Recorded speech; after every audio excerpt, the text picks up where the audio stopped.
संसद के मानसून सत्र का तीसरा सप्ताह आज यानी सोमवार से शुरू हो रहा है। पिछले 2 हंगामे की वजह से संसद की कार्रवाई ठीक से नहीं चल पाई, लेकिन अब सरकार अपने विधायी एजेंडे को तेजी से आगे बढ़ाने की तैयारी में है।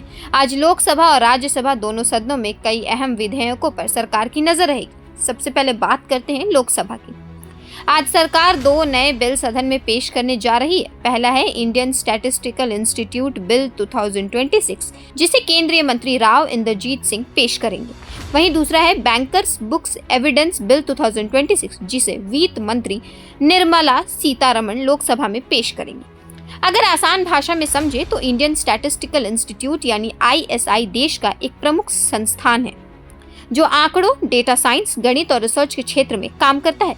इस संस्थान से जुड़े कानून को अपडेट करने के लिए नया बिल लाया जा रहा है।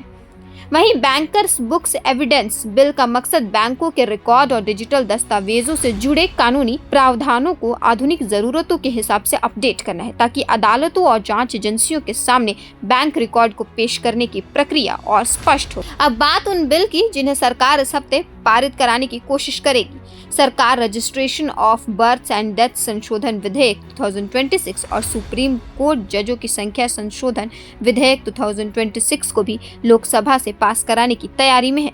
इसके मुताबिक सरकार आने वाले दिनों में FCR यानी विदेशी अंशदान विनियमन अधिनियम संशोधन विधेयक भी सदन में पेश कर सकती है।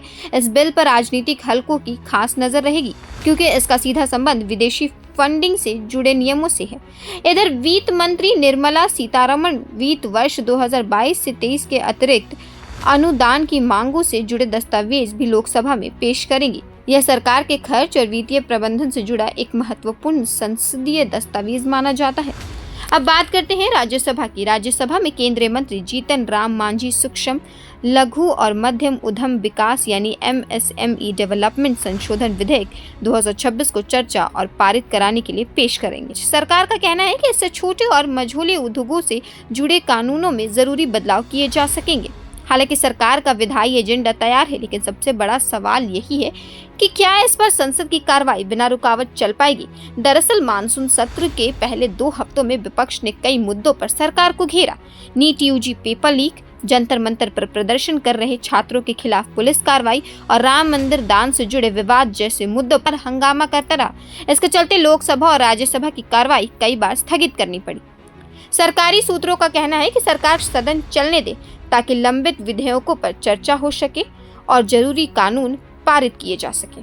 गौरतलब है कि अब तक इस मानसून सत्र में संसद राष्ट्रीय सम्मान का अपमान रोकथाम संशोधन विधेयक 2026 और सार्वजनिक परीक्षाओं में अनुचित साधनों की रोकथाम संशोधन विधेयक 2026 को मंजूरी दे चुकी है। आपको बता दें कि संसद का मानसून सत्र 20 जुलाई से शुरू हुआ था और यह 13 अगस्त तक चलेगा।